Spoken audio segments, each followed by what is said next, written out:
2. Yeah. What up? Welcome to the Cars and Kicks podcast. I am Jacques Slade. I got a new intro for you guys. I've been working on this one kind of low key. Been in my Ableton Live era with this one, so it's more like. Car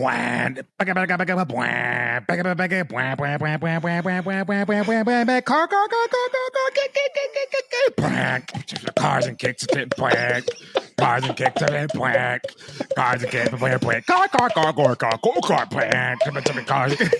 yes perfect sound effects. There we go. Oh man, I was not prepared for that one. Welcome to the show. Welcome to Cars and Kicks, everybody. This is the show where we talk about cars and we talk about kicks, and we also make up random intro songs. Obviously, no joke, y'all. For those of y'all listening, we were literally Nick hit record, and Jacques like, "Oh shit, I gotta come up with a song." So that was straight off the dome, which makes it that much more special. So thank you for blessing us with that. Craziest part is every time I'm completely not expecting whatever style Jacques comes up with. That's what the best part about it is. It's like you think he's going one way, but then he adds something completely different to his repertoire. I should stockpile these things, so I'm ready. You really should. Yeah. Welcome to the show, everyone. I am Jacques Slade. I am the sneaker guy on the show, learning more about cars. It's not that I don't know anything about them. I'm just here to learn more about them. And I'm joined by two fabulous co-hosts. These guys really make the show go. Again, I'm here just to talk about the sneaker side of things, but these guys bring the meat of the show. I'm the dessert. I am the cookie. I'm the ice cream. These guys are the meat and potatoes per se. Eric, let them know what you're doing. What's going on? Yeah, I'm Eric Valdez. I am the resident car guy on the Cars and Kicks thing. Not to say that I don't know anything about sneakers, but I do not know anything compared to these two here. So I chat up a bit about the car stuff. They bring in the kick stuff. Nick keeps us glued together. So Nick, that's a toss to you, my man. Yeah, just a fan of cars, a fan of kicks, and a fan of talking to these guys about both of those subjects. And I think today's going to be a good show. We've got actually kind of like the perfect marriage of cars and kicks kind of kicked us off earlier this week. So yes, indeed. Yeah. So I'll let you intro this one, Eric. You did the reel on the Cars and Kicks show Instagram that kind of let people know what was going on. So I'll let you kind of lead us into this one. I did, yeah. First and foremost, I got talked into doing the green screen reel thing. I'm a late adopter to social media technology. So yeah, y'all talked me into it. But no, it was fun. That was kind of a cool thing that came out of nowhere. That Puma Porsche collab, celebrating Porsche's 50th anniversary of the 911 Turbo.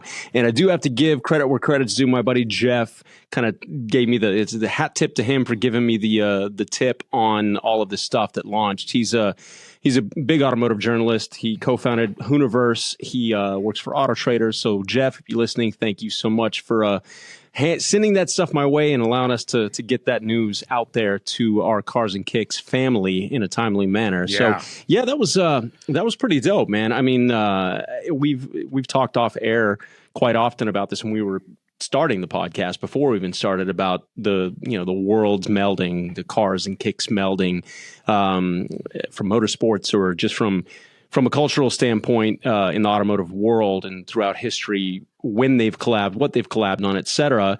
And yet we haven't quite touched on any of those collabs just yet. So this Porsche Puma announcement this week is a nice natural segue into this week's episode. Yeah, and the cool thing about it for me is like all of the details that they pay attention to for this collab, because it's not just here's a 100%. Sneaker that's painted whatever the Porsche color is and there's your car. Like there's a lot more details going into it. For instance, like there's only 911 pair of each shoe that's going to release, and it's actually going to drop. I think, where is it? I was looking at 9. It's not at August 29th at 9/11. Yeah, Central European Standard Time. Which is, I love those little details. Like you, it's It's awesome. Like, it makes you think about like the care that Porsche puts into their cars. Like, they're putting that, and I don't know if it was a push from Porsche or if it was a push from Puma, but to carry those details over into the design and the story of the sneakers. Yeah, I feel like it was definitely a Porsche push with the 911 thing. And they, as Nick can attest, and I'm sure he's about to enlighten us, but that is, Porsche's always been very, very detail oriented. I think it comes from their German roots. Germans are extremely great at manufacturing things to the finest level of precision, the cars being one of those things. But yeah, go ahead, Nick.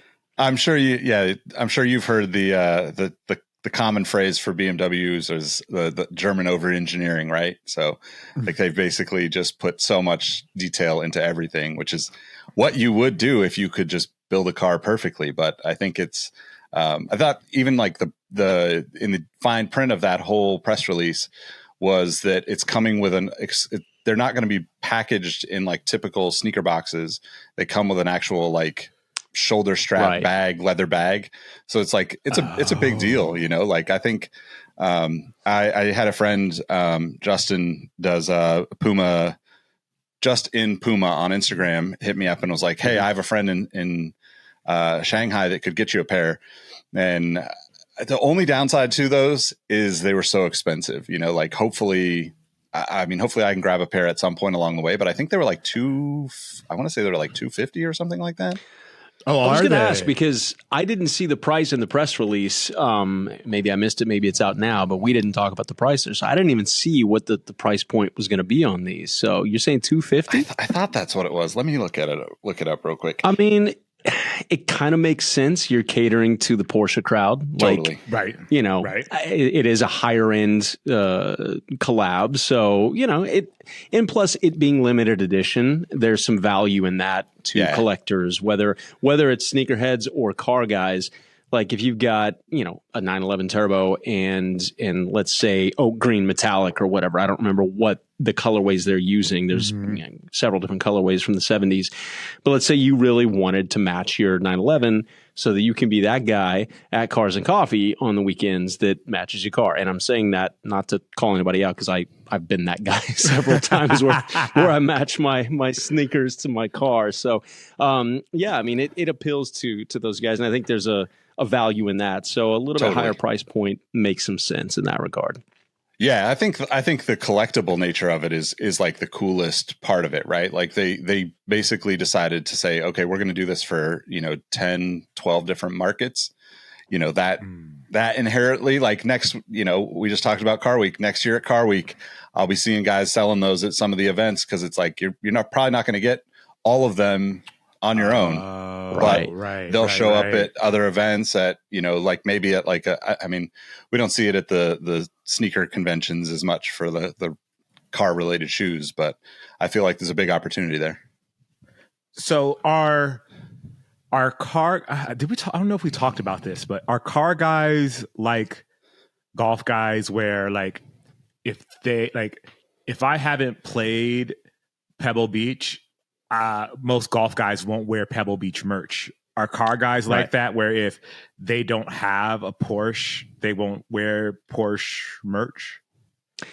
Yes and no. I mean, I think there are several people that'll wear, a Porsche related T-shirt or something that kind of represents maybe a brand or a mark that they aspire to be a part of or own one day. It's not quite as frowned upon as like the golf world. Because you're not really fronting. Like in a roundabout way, it's almost the reverse in some situations. Like in the JDM world, nobody really wore a lot of like Honda or Acura shirts. There was like Honda Racing and this and that, but most of it was the aftermarket stuff, the HKS, the Gretty, the tuner merch that they would wear to the car meets to basically imply, hey, I'm heavy into the modification world. My car may not have normal shit under the hood. And so I've got a T-shirt because, I got a big T88, turbo and all this other stuff from Gretty, blah, blah, blah. I think you used to see that in now, like kind of on the flip side, a lot of the really high net worth individuals show up in black t-shirts and jeans, and they're not wearing much of the merch that, that coincides with the cars that they probably own. Whereas some guys, I think it's I don't know. I personally am not gonna wear some sort of merch, say to use your point, like for a racing circuit that I haven't been to, like a golf course that I haven't been to. I'm not going to wear that hat or that shirt. I probably wouldn't wear a shirt from a racing circuit I haven't been to. Now, am I going to draw the line at circuits that I've only raced on? No. If I visited to be a spectator at a circuit, yeah, I'm going to wear that shirt. Kind of like buying merch at a concert. I'm not going to wear a band shirt from a band I have never seen personally. That's just my own thing. So I think it goes that way in the car world a little bit, but yeah, it's interesting for sure. Now, I know Eric wasn't really referring to me and about the high net worth individuals wearing plain black t-shirts, but since we leaned into that, I will say that like I'm one of those people that like I pretty much show up to events like very plainly dressed. Like Jacques probably remembers when I used to go to the sneaker conventions, it'd be really rare if I wore something that was like maybe outlandish. I'm trying to hide amongst the crowd more than anything and just observe. But like to your question, Jacques, I've probably been to, I'm probably getting close to 200 races over the course of my lifetime that I've been to. I've probably been to another 100 to 200 like car shows, events, that kind of thing. Like I've probably been to, I'm probably pushing 500 car events, automotive events in my lifetime at least. And I have merch from so many of those things because I bought it as a, token to have that memory that I can go back to. And for me, like, I'm so into all of it that, like I have McLaren gear. I don't own a McLaren, maybe one day, but like I have Porsche gear that, I have Porsche shoes, like, all that kind of stuff.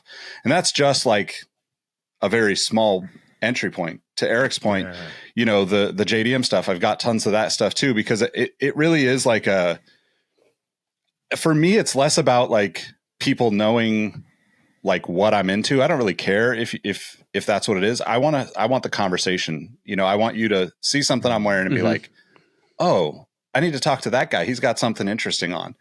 And sometimes that's just a pair of shoes, like I'll share this pair this is like one of those low key shoes. This is a Puma McLaren shoe. So I'm not sure why that's not working. Because Nick's using his fancy camera today. So it's he's got a rack focus to the logo. So I don't want to get too far into the Formula One sneakers because that's a whole deep dive for us that we want to get into in a future episode. Oh, but yeah, that's definitely that particular Puma shoe. It was a team edition shoe. Like you couldn't get that with the McLaren branding. It was before these collabs started happening. A lot of people in the sneaker world will know a shoe like this. This is the Michael Schumacher, Barry Sanders Zoom Turf 96. This is a retro from probably 2014. This is what the original looked like. Had Michael Schumacher's signature on there. Oh, geez. Yeah. For those of y'all that are I got two more. Yeah, you got to watch this one. You got to tune in. Go to the YouTubes on this one because Nick is bringing some heat. This is the Michael Schumacher. This is the Super Zoom. This is a shoe you hardly ever see, but this is another Ferrari-inspired colorway. And I think like those kind of things are like there's a deep dive there for us to get into. I think that there's a lot of people that probably don't even know this exists. And a lot of people that are fans of motorsports, fans of cars in general, that land on these like releases like we're talking about with the Porsche, right?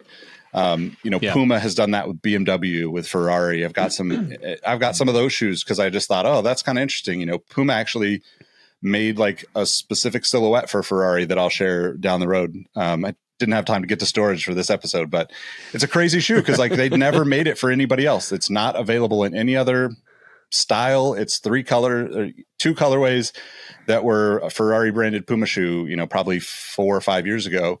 It was crazy expensive. And I happened upon them at an outlet on clearance randomly. And I was like, well, I'm never seeing these in person, so I'm not going to not get them, So, yeah. That's interesting. That's cool, man. Yeah. Go ahead, Jacques. The reason I ask, because I've been thinking about that a lot myself, because I'm guilty of it myself. So I've played a couple of nice courses, and I leave those tags on my bag. And it's kind of like a little bit of a flex. Yeah. It's a flex for sure, and I'm ashamed. I'm ashamed that I'm that vain. But I also notice it. But I noticed that like with golf guys, I have a couple of friends that golf, and like I went to Masters and I bought them some gear, and a lot of them haven't worn it because they're like, I've never been, so I don't want to wear the gear. And I was like, I get it, because I think that's also like kind of like the way like a golfer flex. Like if I wear a Masters shirt, it's because I've probably been to Masters, or if I wear a Pebble Beach shirt, it's because I've been to Pebble Beach, or if I've been to Players, or even with Eric, and you'll know this probably more, even with production guys, you'll know, like they'll wear like Sochi Olympics gear to let you know, like, I worked on the Olympics. Yeah, like I was at the Olympics. And I just think it's so funny because like that's kind of like their low key flex of just being like, yeah, I was at Sochi, and I was a captain at Sochi, and it's crazy to see that. Eric, let me ask you something real quick. Yes, ask me. So that golf tag thing makes me think of the car world, the racing world of cars, the guys that take their cars to the track. You see a ton of it around here at Laguna Seca because people, to your point, Jacques, you'll see people that have taken their cars to the track and actually driven on the track get little outlines of the tracks that they've driven. And they'll put that either on their car or on their toolbox. I knew that's what you're doing, the little silhouettes. Yep. Oh, interesting. It's yes. So, kind of back to what Nick said, Jacques, I think you are in the clear for these flexes, right? Because whether you've played there or not, you've been to a lot of these places, and it goes back to the conversation. Yeah. If somebody's like, "Oh man, you were at the Masters," yeah, I host a show for a PGA Tour channel, and and so it's sure, it's a flex, but man, it's one to be proud of. And that's the whole point of it is not really a braggadocious thing. It's a conversation thing. Like that's why we get into this stuff, right? At least that for me, like I got into cars because I love them, but I also like the camaraderie. I like to be able to share stories with like-minded individuals and talk about the different things. I mean, like I can't grab it from here, but I'll try to grab it at some point in this pod, not sneaker related or whatever, but I still have one of my helmets that I wore, and it's still I'll take it to the go-kart track here locally when I go run go-karts, and it still has the 2 tech stickers on it from the Baja 1000 to the Baja 500, because that's the helmet I wore in those 2 races. Yeah, that's awesome. And so to your average person, they might think, look at this jackass, and, with Baja stickers on his helmet. Okay. But if you come ask me about it, I'm going to tell you, yeah, I actually competed in both of those events, and this is the helmet that I wore. So it all goes back to the conversation, and I think that is completely okay if you're doing it for those purposes. Yeah. You know what I mean? Gotcha, so it sounds like we need to get Jacques some merch that just says "Coming to you live from St. Andrews," because then he doesn't have to worry about anybody else wearing it either, right? Like you only got 8 other people in the world that get to do that. So that's crazy talk. Crazy. Anyway, back to the collab. Sorry to throw us on that tangent, but I just thought about that, and I was just wondering, like, if that was a thing that exists in the car world. If like, if you haven't been to Daytona 500 and you wear a Daytona 500 shirt, are you kind of like, is that fronting, or is that like, oh yeah, he likes Daytona 500? I think there's a little bit of that happens though, right? Just naturally, because especially as like style trends evolve, we see a lot of like young kids wearing, every once in a while I'll get a little frustrated and see somebody that's, 12, 15 years old, the kid wearing a Deftones t-shirt or, something like that, where I'm like, you have no idea what you're wearing right now. Like, this is my hometown band, yeah. You know what? That's another little tangent, and then I promise to get us back on track here. But that is so. Like my son, who's 6, he's in 1st grade, and he's got band shirts, Nirvana and Foo Fighters and this and that. But I will not let him wear them to school until he's listened to the music and can actually like name some of the songs and stuff. And if it's a band he doesn't care about, then I'm not going to make him wear the shirt. But he and I have also been to now 7 concerts. and it's kind of one of our things. And we always get some sort of merch from there, whether it be they don't make a lot of kid shirts, but he's got a giant head, so I can get him, caps, and he can wear the hats and stuff. That's sick. But I'm starting him early with that whole, if you're going to wear it, you got to be able to talk about it type of thing. Either you're a fan because you went to a concert, or you at least know something about the shirt you're wearing and the band or the car or the whatever you're representing. Yeah. So to get us back on track, talking about the collabs and everything here, I think, a lot of this stuff has flown under the radar for years. And, there's been a big crossover. That's why we started this podcast between cars and kicks. But there are a lot of sneakerheads that will buy into the hype or the exclusivity that may not know anything about the collaboration between, say Puma and McLaren or whatever. And I think kind of you touched on this point a little bit, Nick, just a second ago. We're starting to see stuff like this become more mainstream. Like you walk into Urban Outfitters or whatever, and there's like McLaren, F1 team merch now, or Abercrombie and Fitch, or Hollister. They're all doing these branded things, and there's a lot of kids wearing this stuff. And I'm not going to hate on it because, look, it brings more awareness to the things that we love. But 90% of those kids wearing that can tell you nothing about what's on the shirt. It's just kind of what's cool right now, And I think with the collab of the automotive brands and sneakers throughout the years, I think early on it was kind of cool to be, low key and under the radar and demure, to use this whole TikTok hype thing that's of the moment, that probably won't even be of the moment by the time this podcast comes out, because that's how social media works. But, there's some throughout history, and obviously Nick has probably every collab ever made between what he's got there and in storage. Some of it has been, pretty front and center, hyped up stuff. And some of it's been so low key that I didn't even recognize that it was a collaboration or whatever. So going all the way back, what are some of the first, now this is a question to both of y'all, but like, what are some of the first standout collabs between the sneaker and the automotive world? Gosh, I'll let you handle that one, Nick, because you probably know more better than me.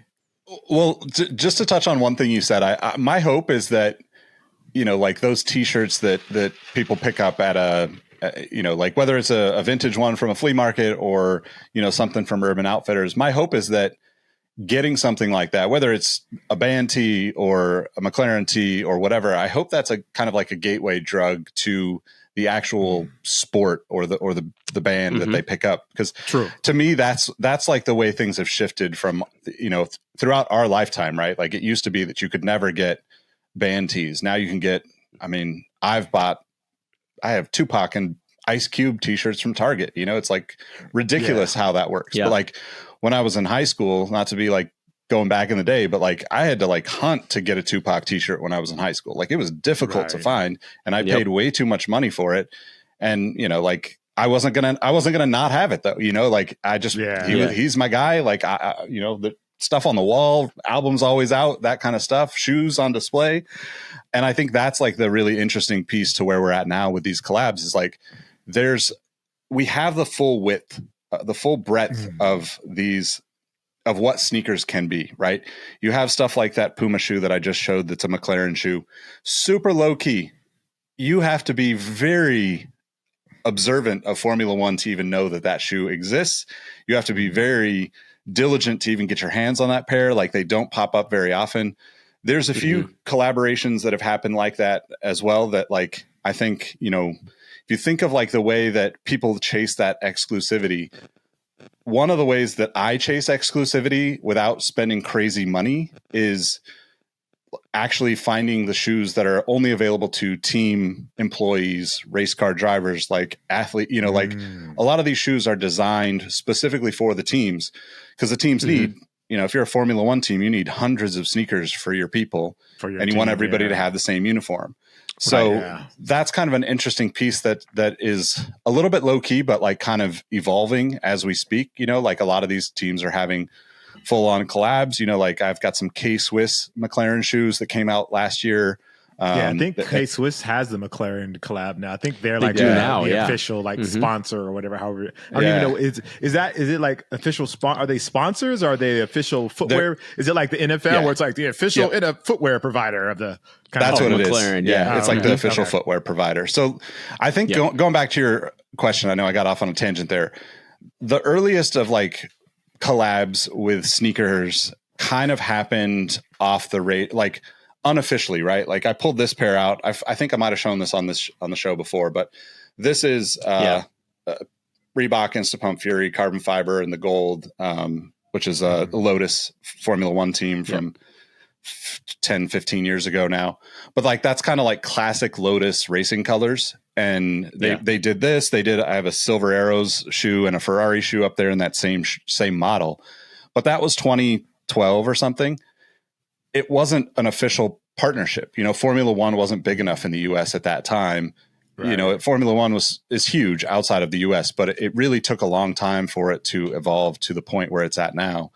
And I think that's kind of the first that stands out in my mind was that. There's a few others that have happened in recent years. Like there was some golf inspired Nike SB Dunks that came out. That's an easy one to call out. I've got the Magnus Walker. Yeah, I've got the Magnus Nike Walker collab. Nike Dunks, which those things are like the evolution of the exclusive stuff. And even further back, which is for the other episode we'll get into, in the 90s, all these Formula One teams had their own shoes manufactured. It wasn't a collaboration because they literally went and said, okay, we're Renault. We are going to work with Canon and Williams and, whoever else sponsors the team, and all those brands will be on the shoes. And that's a really like deep dive type of thing to go into. But that's like the late 80s and early 90s really kind of like it was a completely different approach than what it is now. And I think that's the earliest I remember, but it's also one of those things where it really wasn't the sneaker consumer wasn't actively seeking out that connection, right? Yeah. It's really hard to find those kind of shoes because if you weren't a super fan back in the day, you weren't paying attention, like you didn't care about sneakers in 1990.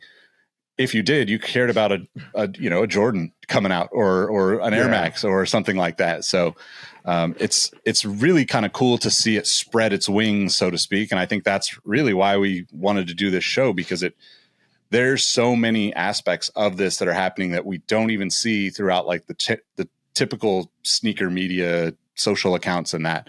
And one of those, like I wanted to talk about a little bit, but I don't know if you guys got a chance to look at it, but Nissan last year, I want to say 22 or 2023, partnered with New Balance to make a 327 the Kicks. Yeah, which is the name of one of their cars, right? Like that is a cool connection if you can have like a authentic as like the name, But like I don't know, I saw these, but I don't think I saw anybody post about them. Do you guys remember seeing these at all?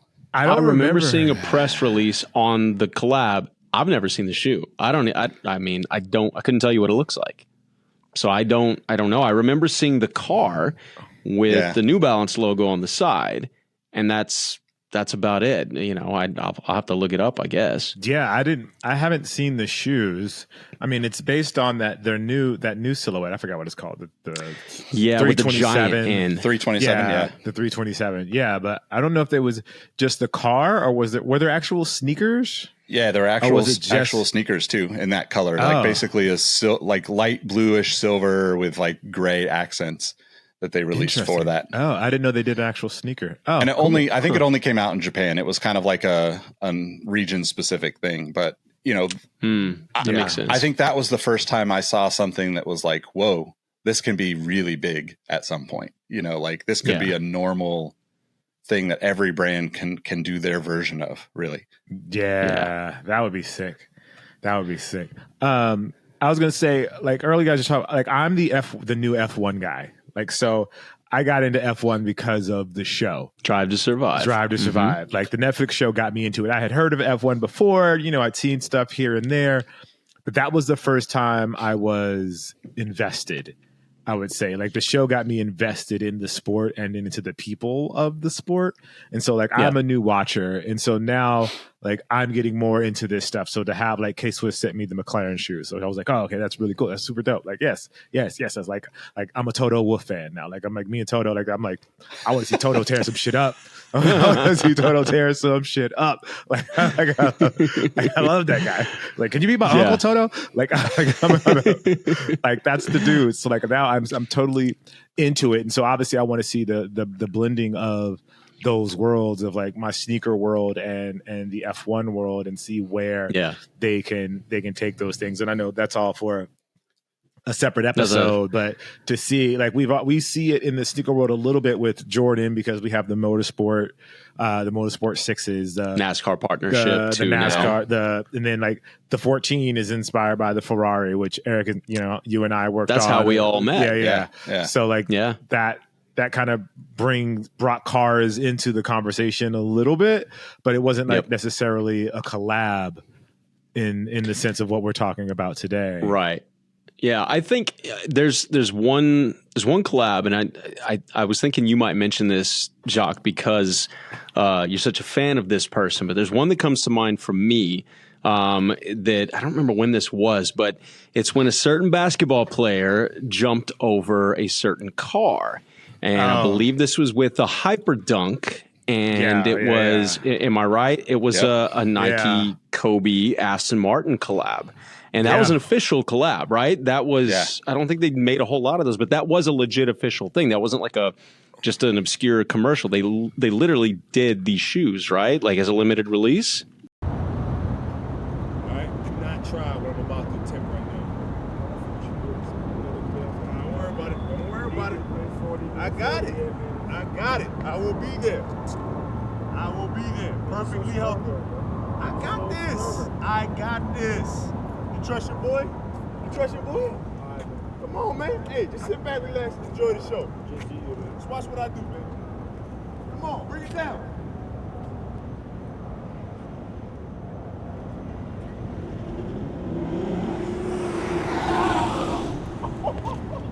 I told you.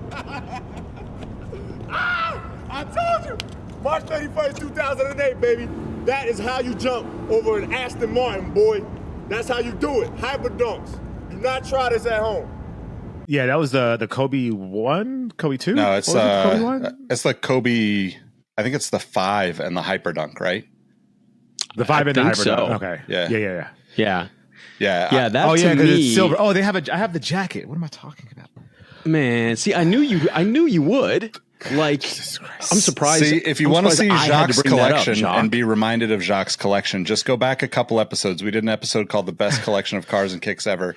This is all stuff that came straight from the walls behind Jacques that he just forgot he even had, That's how immense his collection is he just forgets he's got this stuff. Yeah, So I'm guilty of that too. Shame on me, for real. Yeah. But no, that to me was kind of, it wasn't the first, I don't think, but that was one of the first kind of all out collabs where there was some sort of spectacle attached to it with the commercial, attached, and then the release of the sneakers and Kobe involved and the manufacturer, Aston Martin as a manufacturer involved in this entire project. And I think that was, as far as I can remember anyway, that was one of the first big collabs that I remember. I know there was some other stuff like, RIP to Kim Block, but he was big into melding these two worlds, with DC and Subaru, I think, when he first started in rally and started with like Gymkhana 1. DC was the supplier for the Subaru rally team, I think, right? Is that right, Nick? I know you can check me on that. Yeah. I mean, he's probably the first, person to really bring those two worlds in a very like official partnership kind of way, because he was a founder of DC Shoes along with a couple other guys, but basically like carried that brand for 2 decades, and that brand allowed him to go into the crazy racing, the Gymkhana, the rally stuff that he did because DC Shoes was so successful, and I think that's. We obviously have to do a full episode deep dive into his kind of story because he's just an incredible human being. But what he did for like the two things that we're talking about on this podcast all the time is completely immeasurable. But it's also like kind of low key. The Kobe thing, like you said, is like made the mainstream, kind of media, so to speak. Yeah. And I think what is really interesting to think about is, the other kind of talking point that we had on our notes is like all these Puma, kind of collaborations with BMW M and Ferrari and Porsche and all of that. Very European centric shoes, right? We haven't really had the Americanized sneaker as a part of like the automotive or the racing world, or even like the collectible racing world, And I think that Ken Block is kind of the first person that did that. And honestly, like, I don't think people really understand that even existed. Like I have a pair in storage, but he did that for a long time, like Monster Energy was his car sponsor, was his rally or Gymkhana sponsor. And they ended up doing Monster Energy DC shoes, which is super unheard of, Yeah. I'm just kind of realizing like how globally we've seen like hot spots of this happen, moments in time where a flash and it happens and it's like, oh, that's cool, but never in a continuous place that it can grow into something bigger until now. We're really starting to see that, right? We've, to Jacques' point about the K-Swiss that they sent him, those are the start of it, right? Like you're bringing back shoes that are literally like the K-Swiss Classic, which I have like from the McLaren pack. That is like one of the most iconic sneakers ever. Like if you were in California in the 90s, you had K-Swiss Classics, or you wanted K-Swiss Classics. They were like next level popular, when I was, probably like young teens or early to mid teens or whatever. And I think that's like really, really something that a lot of these brands can kind of tie in that nostalgia with if they did have those moments, because now all of a sudden you can say, oh, not only is this all white K-Swiss Classic a nostalgic shoe for you, oh, we threw a little bit of carbon fiber and a McLaren logo on it too and made it super premium. And it's like, oh, well, I definitely need that pair then. Yeah.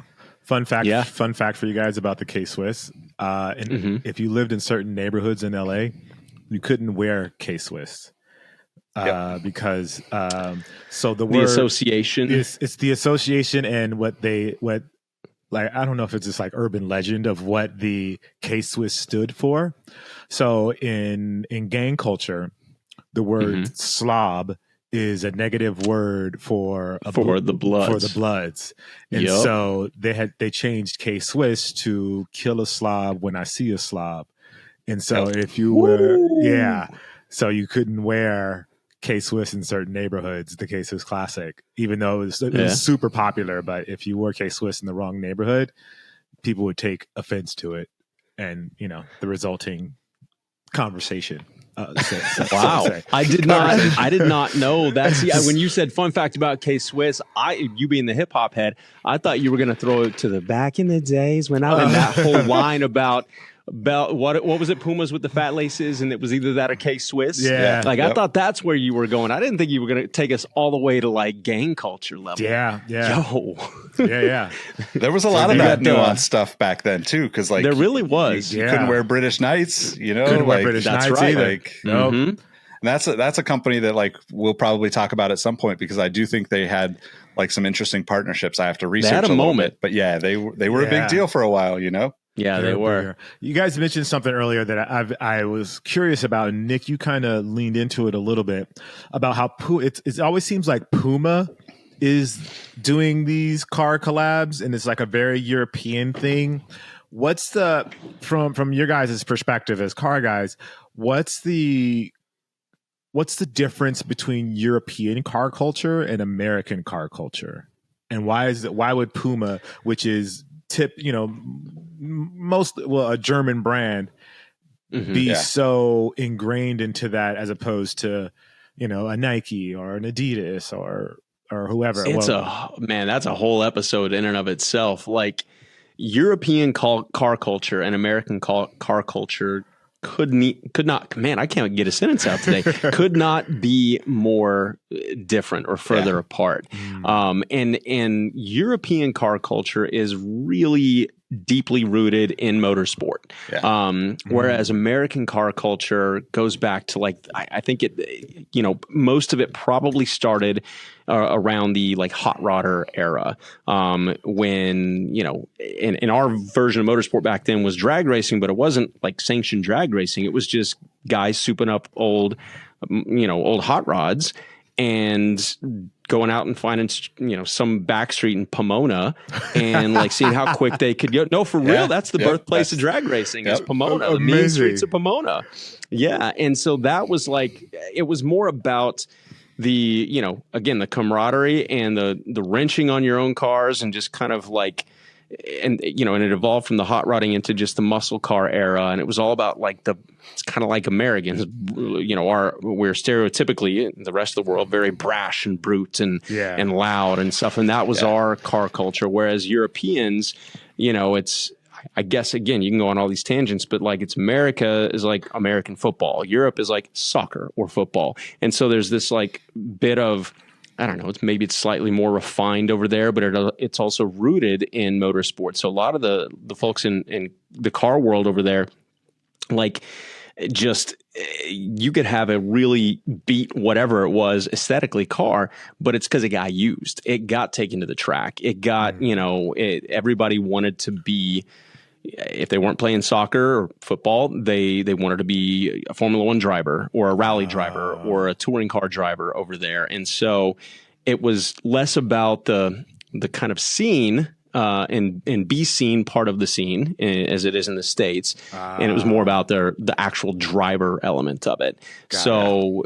We've got, I can go down a whole rabbit hole here, but I love kind of the history of car culture, especially in America, because it's so diverse, man. Like you have the hot rodder culture and the muscle car era that I just talked about, but like lowriders, that's an all Latino American thing, but it started here in LA and El Paso, Texas, where I grew up, were the mecca of lowriding back in the day.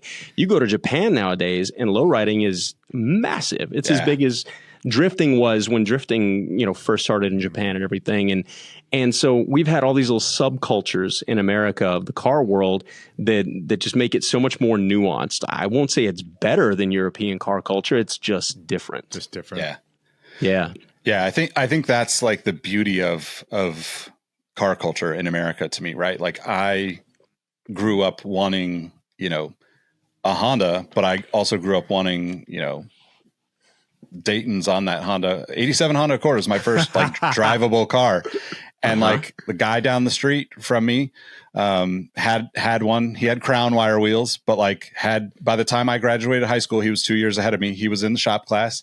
And I was like, I'm going to learn how to install hydraulics. Like that's all I ever wanted to do back then. And, my cousin got into like kind of the performance side of Hondas around that time too. And like that kind of evolved. And like there was this interesting time where Lowrider magazine was making Lowrider Euro magazine in the 90s and early 2000s. And it was really like this hodgepodge of multiple, car cultures kind of combined. And I think that kind of is how, we've moved for a long time.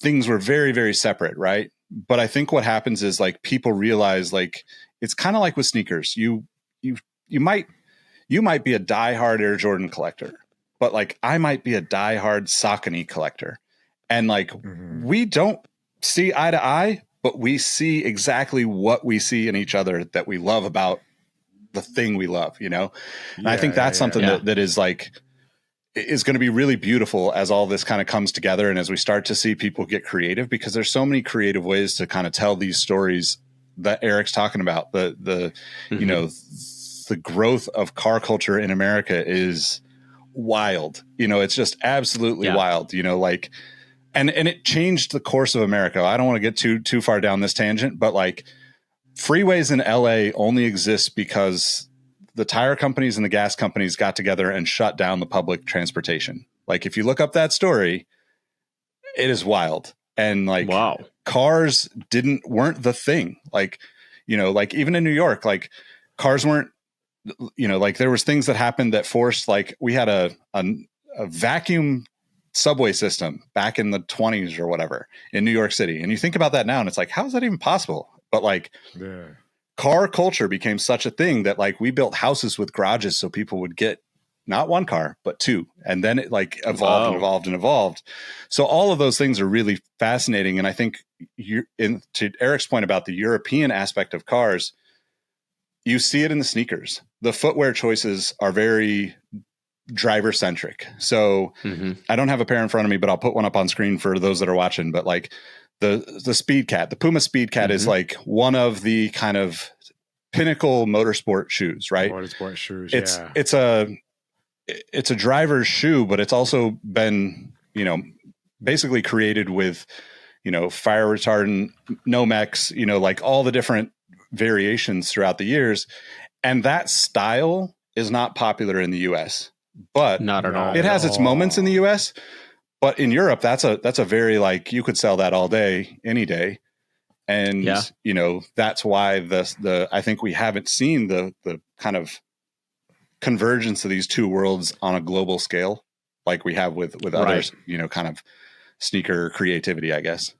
Yeah. There's a company that a lot of sneakerheads probably don't even know. Nick, you probably know this one, but there's a company called Pelote that kind of tried to take the concept of a driver-centric shoe and make it more appealing to mainly the American market, so that it didn't look quite like a driver shoe. Like the Speed Cat, it's function over form. You've got a kind of a rounded heel cup, which allows you to, you know, heel toe a little bit better. It's a technique in motorsports and in racing. There's very little sole because when you're driving a car, when you're in a competitive situation, it's almost like wrestling shoes or whatever. You want as little space between the bottom of your feet and the pedals as possible, because you'd be surprised, like the flex of a big toe on a throttle pedal can make a huge difference coming out of a corner as to whether there's wheel spin or the car gets sideways or whatever. So the Speed Cat, you can see that in the design. Everything about that is functional from a driver's standpoint.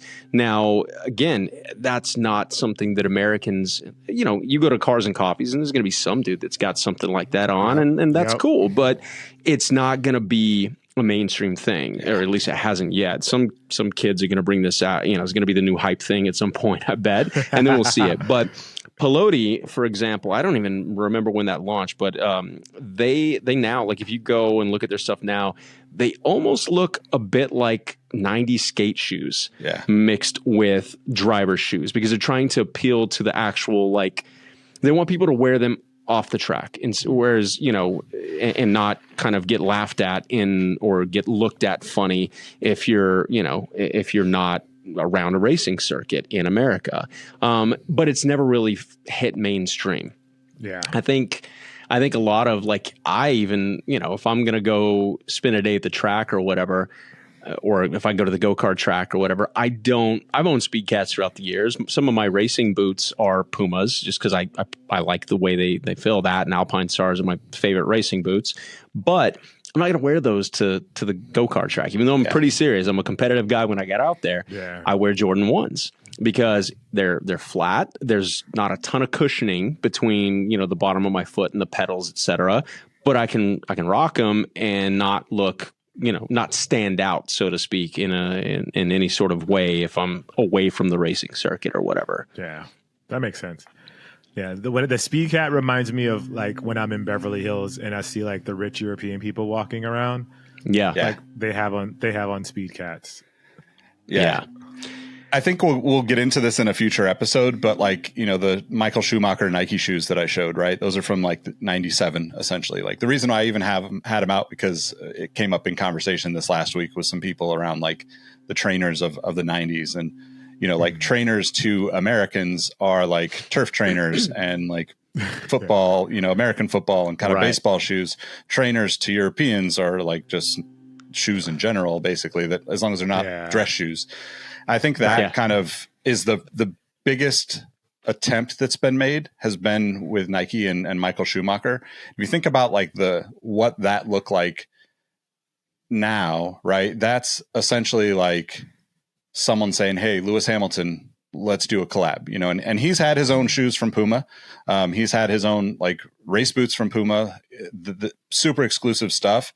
And they've released, like, I think 3 over the years that were not like super limited. Like there's a few super limited pairs, but you wouldn't really think of them as like a casual shoe, right? Like you're getting them as a collector's piece or as a race shoe kind of thing. Yeah. And I think we're going to see more of that. Like that honestly is going to be really interesting with him moving to Ferrari, because Ferrari has a lifestyle brand. Yeah, they're much different than the rest of the teams for Formula One in that sense, I think. So yeah, that's a very valid point, because obviously Ferrari as a car manufacturer is iconic, and we all know that. But I don't want to misquote this, but there was an article I read a while back, and the vast majority of Ferrari's revenue comes from their merch and their lifestyle stuff, not necessarily their automotive sales. Wow. And so that's why I think this partnership of, with Lewis moving to Ferrari next season it's like chess on a whole other level, because you've got one of the, he's literally arguably the greatest driver of all time. He's numbers wise, you can't argue with that. And he's continuing to, he just came off of a win, recently, and he's continuing to do stuff that's just literally adding to the record books, right? Yep. But he's also a fashion icon. He's also, very well known off the track for his social, impact and all of these other things. And he's also the only black driver to ever compete in Formula One. Now, you go all the way back to history, and again, we can go down this road. Willie T. Ribbs was the first black driver to ever set foot in a Formula One car. I think he tested for, was it Williams, Nick? I think so, I'm not sure if you know that, but he never competed in Formula One. Yeah. Hamilton is the only black driver in that sport ever. And so now you've got like so many things that Ferrari has in their pocket outside of just his talents that they can then leverage, and he can leverage too. Hamilton can leverage because he's his own brand. And don't be surprised if he makes more money in the next decade after he retires, just because of his partnership with Ferrari. Because I think there's a clause in there where he's beyond his tenure as a driver. He's an ambassador for Ferrari for an unidentified amount of time. That's amazing. That's the way. Yeah. So that's the way. It's super dope. Yeah. I know we got to wrap things up here pretty quickly, but I wanted to throw y'all a curveball on the. We're talking about the collabs, and there not been really many big sneaker and automotive collabs in the States versus like Pumas in Europe. The biggest sneaker, I guess, the biggest footwear collab that I can think of is Crocs. Crocs and NASCAR have a partnership, and Crocs and Disney Pixar have a partnership. Now, Lightning McQueen is arguably one of the most famous American icons in motorsports history. Arguably one of the best drivers in history, to be honest. I think one so. of the best drivers.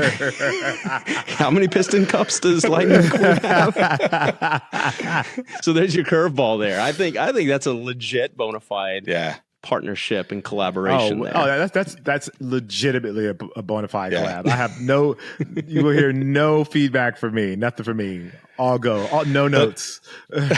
Yeah. Me either. On the NASCAR note, we'll get into this in a future episode as well, but like I'll leave a little bit of a nugget for people that might not know as much about like the history of Nike and their like kind of dipping their toes into racing footwear.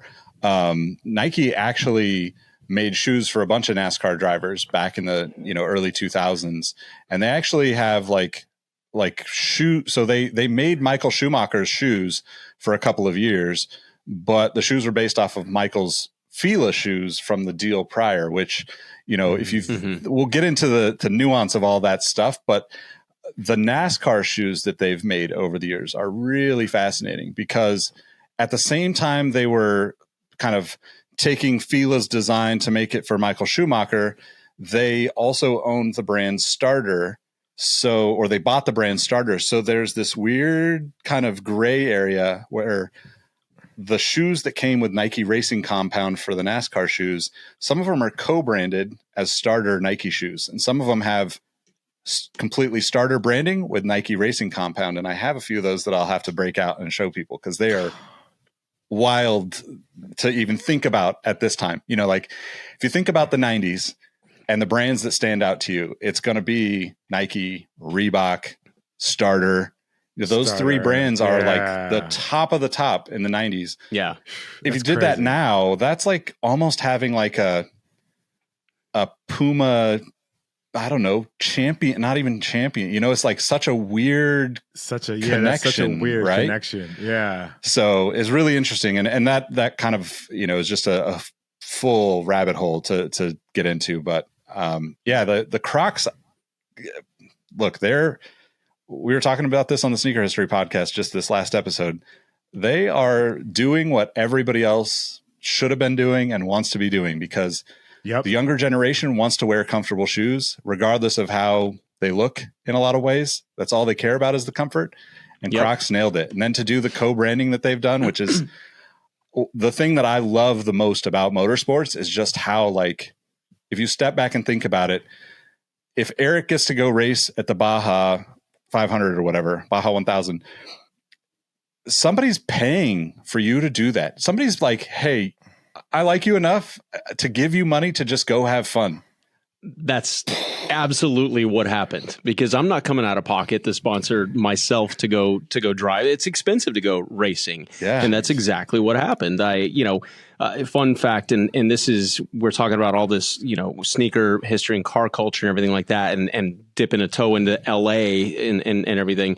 We have got to have my buddy Victor Carrillo on the show at some point. So he was he raced with me in Baja, and he was a big part of how that all got facilitated and helped to get sponsorship with Momo, et cetera. And I had a tequila company called Tierra Noble that helped sponsor and everything. But man, Vic has worked. You talk about sneaker and car culture. Like, he helped with like the collab with Mr. Cartoon and Nike when they did that type of stuff. And so he's been merging not just like car culture, but like heavy LA car culture, into the automotive world. And he runs an incredible ad agency. And we'll talk more about him in the future. But Vic, if you're listening, we got to have you on the show, man, because he's like a legit lowrider, like veterano. He's got like all, you know, he's had lowriders, he's had Porsches, he's had motorcycles, he's had this and that, but he's a really cool guy. And when it comes to LA, like, I'm pretty sure he's got it tatted on him somewhere. He's like LA to the core. So it's dope, man. Somebody's got to do a Porsche with some D's on it. Anyway, all right. Before we get here, all right, thanks everybody. Obviously, Cars and Kicks podcast has a lot going on. There's so much for us to talk about. So if you haven't subscribed, make sure you do that on all of the podcast platforms. The show is cooking. We're cooking with grease, and it's getting real hot in here, and there's going to be a lot more coming. If you're not watching, check us out on YouTube or check us out on Spotify, because you can watch us on Spotify as well. We got a lot going on, man, and I think you guys really love this show because we love it. I'm Jacques Slade. You can find me at Cousteau all over the web, but more importantly, you can find the show Cars and Kicks Show on Instagram, and then Cars and Kicks everywhere else. But then you could also find my co-host, Eric. Tell them where they can find you. Yeah, Eric Valdez. That's my name, and it's at Eric Valdez, ErikValdez on the socials. The show is Cars X Kicks on social, on Instagram and Twitter, and then it's Cars X. But carsxkickss.com will take you anywhere you want to go. And finally, we got Mr. Nick Engvall over there. Yeah, Nick Engvall on all the platforms. Like they said, just check us out. Leave us a review if you haven't on Apple, or hit that star button on Spotify. Help us get a little bit more attention on the show. And man, this is just a blast doing the show with you guys. So I'm excited to keep it rolling and keep having these conversations, because I learn stuff every episode. So yeah, it's fun with y'all. We appreciate y'all listening. We're gonna do another one soon. See you guys soon. Peace. All righty. Peace.